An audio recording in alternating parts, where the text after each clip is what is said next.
de façon occulte, encore une fois, mais de façon claire, nette, républicaine. C'est clair, net et républicain. Le système a surtout permis à l'entreprise de bâtir depuis son siège du quartier de la Défense un colossal empire d'argent, principalement sur le dos d'un continent, l'Afrique. L'Afrique, le long des côtes du golfe de Guinée, c'est le précaré historique d'Elf.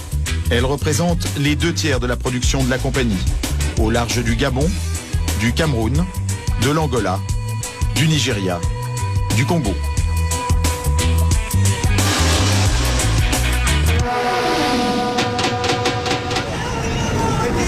Une des pièces maîtresses d'Elf, c'est le Congo, capitale Brazzaville. Malgré ses 14 millions de tonnes de pétrole produits chaque année, le pays est mal géré depuis 30 ans. Mais Elf a su y gagner énormément d'argent grâce à toutes sortes d'opérations.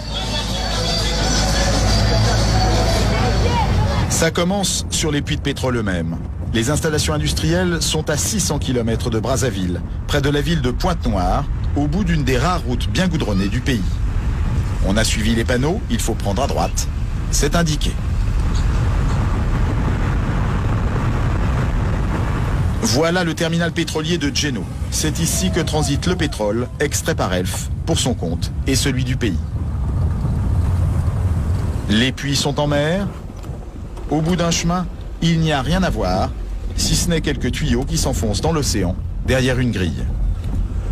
Problème, à partir de cette grille, fini le Congo, tout est contrôlé par Elf, dans le plus grand secret. C'est ce qu'affirme l'ancien président de la République, Pascal Lissouba.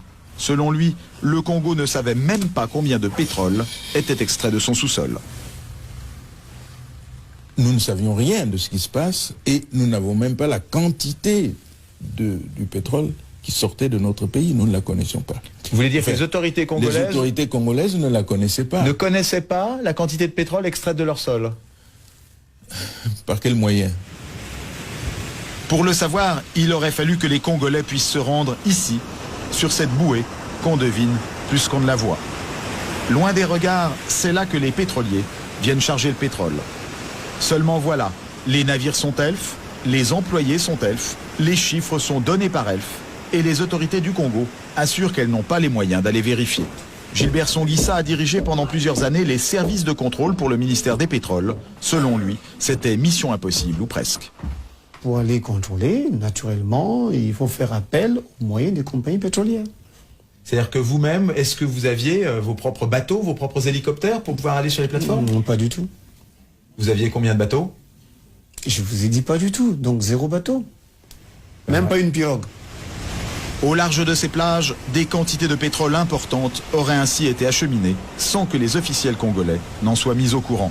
Parfois même, des navires entiers. Et un pétrolier de 100 000 tonnes, cela représente près de 100 millions de francs qui échappent aux caisses du pays. On appelle ça une cargaison fantôme. Interrogé sur la question, Loïc Le Floch-Prigent ne dément pas qu'il y en ait eu.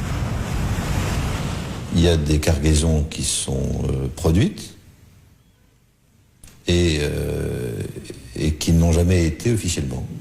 Voilà. Alors, c'est des choses qui sont arrivées, bien sûr, dans le passé, quand les dispositifs de comptage n'étaient pas aussi précis que maintenant. Là, on peut estimer qu'aujourd'hui, les dispositifs de comptage sont précis, du moins dans certains pays.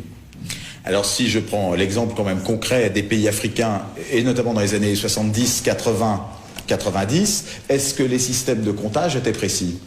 Les systèmes de comptage étaient imprécis.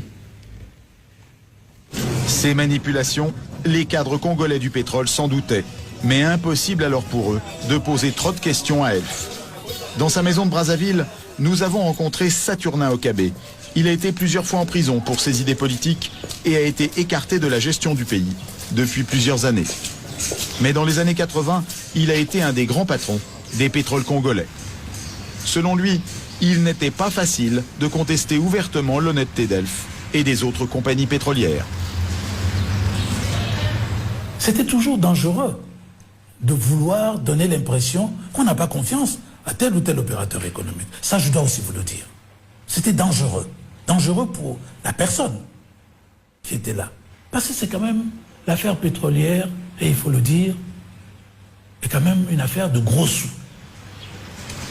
Pour avoir mis son nez dans cette affaire de gros sous, Il raconte avoir été tout simplement viré de son poste, un des plus importants du pays, en 1991, du jour au lendemain.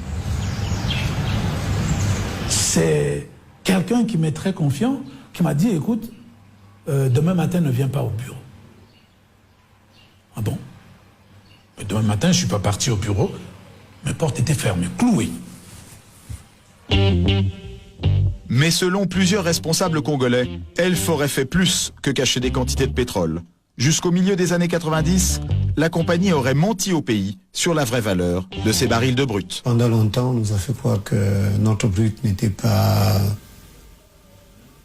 d'une bonne qualité. Tous les pétroles produits à travers le monde ne sont pas de la même qualité, donc de la même valeur.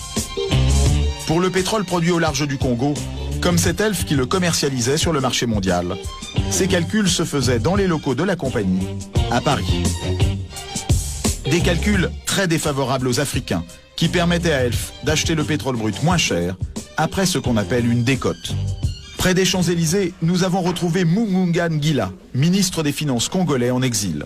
Lorsqu'il est arrivé au pouvoir, en 1993, il a été un des premiers à dénoncer cette décote. Quand nous sommes arrivés, la décote était extrêmement lourde. Elle était Combien? 5 $ à peu près. En tout cas, régulièrement. 5 $ sur quoi? Par baril. Alors, le pétrole congolais valait-il vraiment 3, 4, 5 $ de moins par baril que le prix mondial, comme Elf le payait à l'État congolais de l'époque? Mugunga Ngila est persuadé que non. Quand les Congolais s'en sont sérieusement préoccupés, Elf a été obligé de remonter ce prix, comme d'un coup de baguette magique.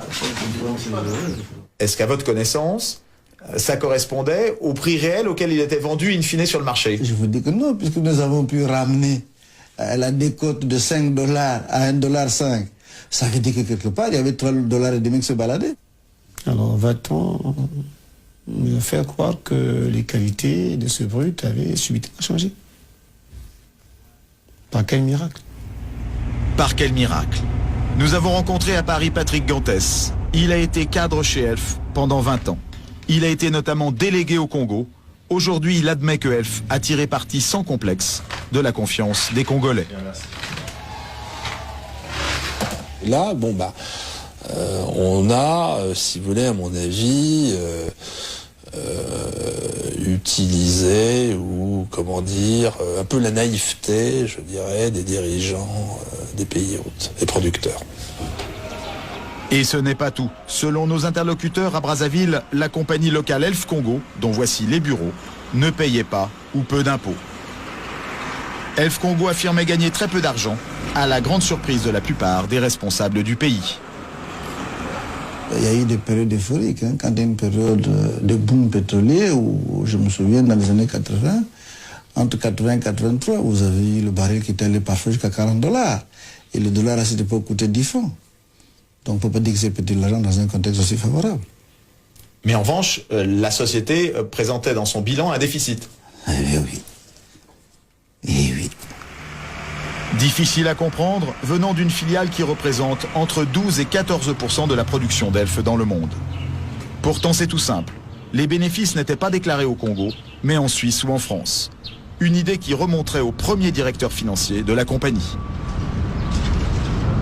On va faire le gain minimum à la filiale, si vous voulez, pour en faire profiter le maximum les structures centrales. En limitant les gains de la filiale, Ouais. quelles conséquences pour le pays producteur? C'est que l'impôt est moindre, la recette fiscale est moindre. Et ça joue sur des montants importants? Oui. Nous nous sommes confrontés à des difficultés telles que, à certaines périodes, on s'est retrouvé avec des recettes de 10 000 francs ou 7 000 francs par mois. Des recettes? Des recettes pétrolières. 10 000 francs de recettes pétrolières? 10 000 francs français de recettes pétrolières ou 7 000 francs. Au pire, on a eu 7 000 francs français de recettes pétrolières mensuelles.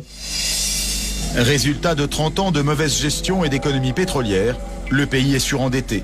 Aucun banquier ne veut lui prêter, alors c'est Elf qui va lui servir de banquier. Au Congo, par exemple, la compagnie a prêté sur 3 ans entre 92 et 95 plus de 4 milliards de francs à des taux très élevés. Entre Congo, Gabon et Cameroun, ces préfinancements auraient rapporté beaucoup d'argent à la compagnie. Est-ce qu'on peut estimer combien rapportaient ces préfinancements à la compagnie ou quelle part de ses profits ils ont pu représenter? Moi je dirais au bas mot 4-5 milliards. Une chose est sûre.